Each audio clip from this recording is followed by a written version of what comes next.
Hey folks, welcome back to another episode of Fallen Badge. It's going to be the murder of Ben Grogan and Jerry Dove, FBI, Miami Field Office, Part 3.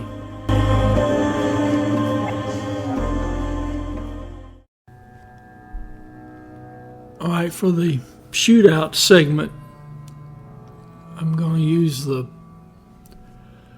book written by Dr. Anderson. This is probably the best information you can get on the shootout, everyone that was hit, why they reacted the way they did. Now, immediately after Maddox and Platt's Monte Carlo went off the road, it sideswiped a Cutlass sedan and collided with a tree. Now, Platt is sitting in the passenger seat. He immediately fires 13 rounds from his Mini 14 through the closed driver's side window of the Monte Carlo. Basically stuck the gun right in the face of Maddox. So those 13 rounds he's aiming at Manalzi's car.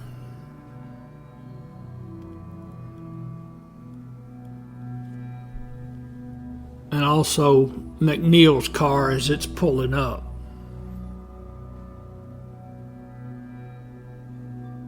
Now those rounds hit McNeil as he's leaning across the front of Manalzi's car, firing into the car.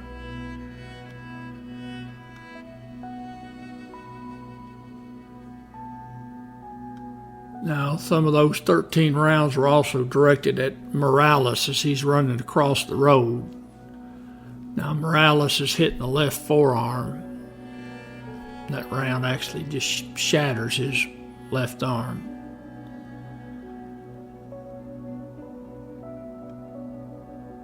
Now, after Platt has fired those rounds, Maddox leans out of the window, driver's side window,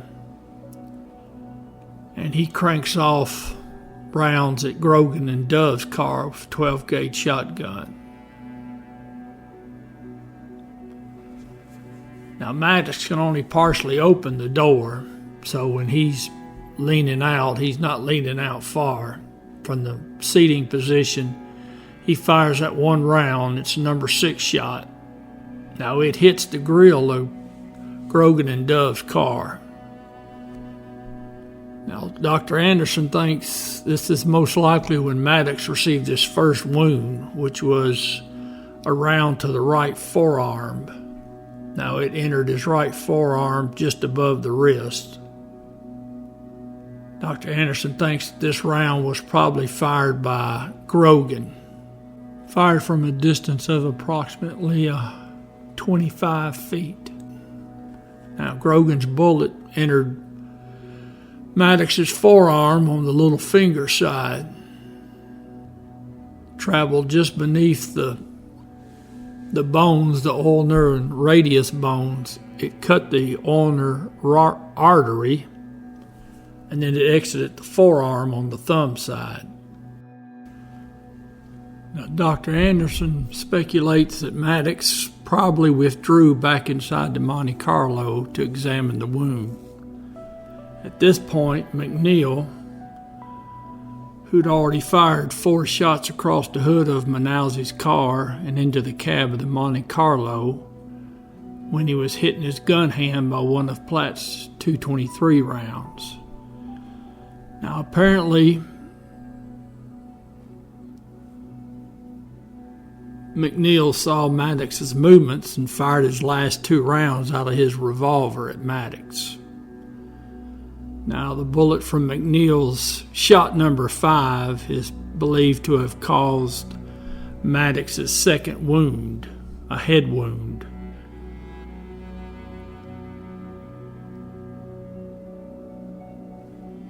As Maddox was pulling back inside the car after firing at Grogan and Dove,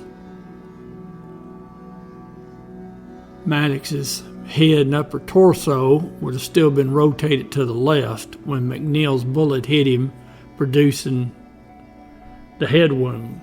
Now, the bullet hit Maddox just forward of the right ear, below the temple, shattered the cheekbone, hit and fractured the base of the cranium, and entered the right sinus cavity under the eye.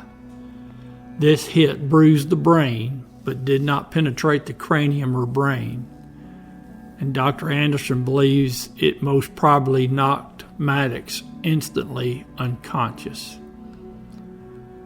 Now, McNeil's sixth shot hit Maddox, causing his third wound, which was to the right neck and chest area. The bullet entered the right side of his neck after he slumped unconscious momentarily forward against the driver's side door.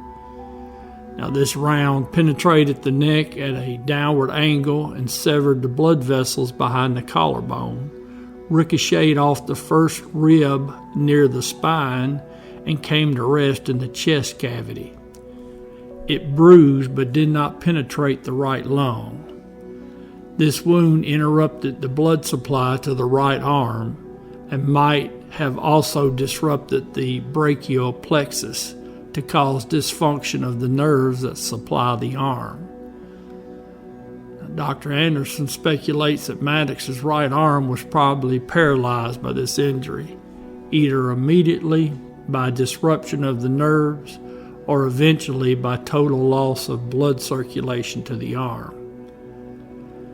Dr. Anderson thinks that this round here would have ultimately been fatal due to the severed blood vessels.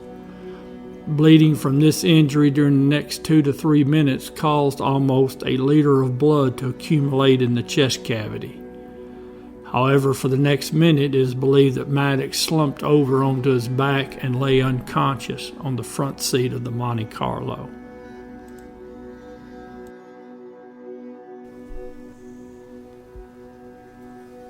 Now, Dr. Anderson says that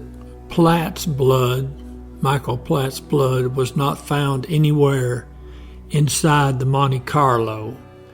And because of this, Dr. Anderson believes Platt did not receive any bullet wounds while he occupied the passenger compartment.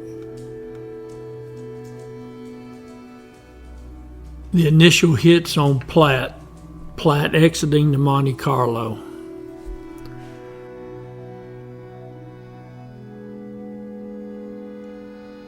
Now, when Platt's exiting the Monte Carlo, he's going to get shot 4 times. Once in the right upper arm and chest, right thigh, left foot, and back. Dr. Anderson theorizes that when Platt saw Maddox slump over after being hit by McNeil's bullets, he might have decided that his chances of getting away were better if he exited the Monte Carlo. As Platt crawled through the passenger side window, one of Dove's 9mm bullets hit his right upper arm, just above the inside crook of the elbow. According to Dr. Anderson, the bullet passed under the bone, through the deltoid, triceps, and teres major muscles, and severed the brachial arteries and veins. The bullet then exited the inner side of his upper arm near the armpit, penetrated his chest through the 5th and 6th ribs, and passed almost completely through the right lung before stopping. The bullet came to a rest about an inch short of penetrating the wall of the heart. At autopsy, Platt's right lung was completely collapsed and his chest cavity contained 1,300 milliliters of blood, suggesting damage to the main blood vessels of the right lung. Dr. Anderson believes that Platt's first wound, the one to the right upper arm and chest wound, was unsurvivable and was the primary injury responsible for Platt's death. Now, when the Monte Carlo had come to a stop, the passenger side was wedged against another vehicle, a Cutlass that belonged to a resident of that address. So Platt crawled out of the window and was rolling off the front hood of the Cutlass, the one belonging to the civilian. Dr. Anderson believes he was hit twice more, most probably by Dove, in the right rear thigh and left foot. The bullet that produced the thigh wound entered the inside back surface of the right thigh and exited the outside surface of the leg and involved only muscle tissue. The bullet that hit Platt's left foot entered behind the little toe and passed laterally through the foot from left to right, exiting above the big toe. Dr. Anderson feels that Platt's fourth gunshot wound, the one to the back, might have occurred shortly after he exited the Monte Carlo.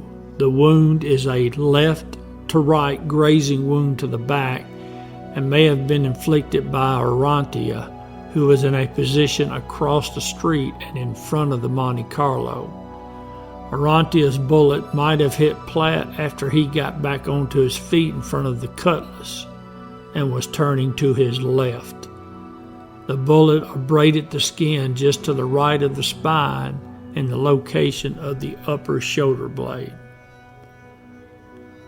Folks, I want y'all to think about this just for a second. These FBI agents, with their first few shots, basically should have ended this fight. Both suspects, Maddox and Platt, have received non-survivable gunshot wounds.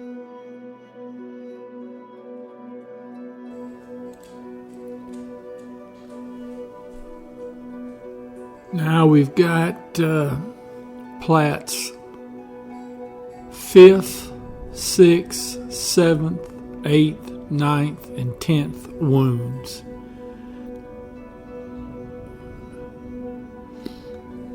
Now, after Platt crawled out of the Monte Carlo and rolled off the front hood of the Cutlass that belonged to the civilian, he took a position at the passenger side front fender of the Cutlass. He fired a .357 Magnum revolver at Reisner and Arantia, who were both across the street shooting at him. Dr. Anderson believes that the revolver would have been easier for Platt to manipulate due to the injury incurred to his right upper arm by Dove's bullet. Dr. Anderson feels Platt received his 5th wound, the right forearm, when after shooting at Reisner and Arantia, he turned to fire at Grogan, Dove, and Hanlon.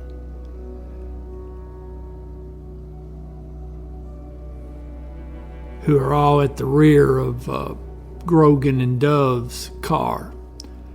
Now, the bullet fired by either Reisner or Arantia hit the outside of Platt's right forearm, midway between the wrist and the elbow, fractured the radius bone,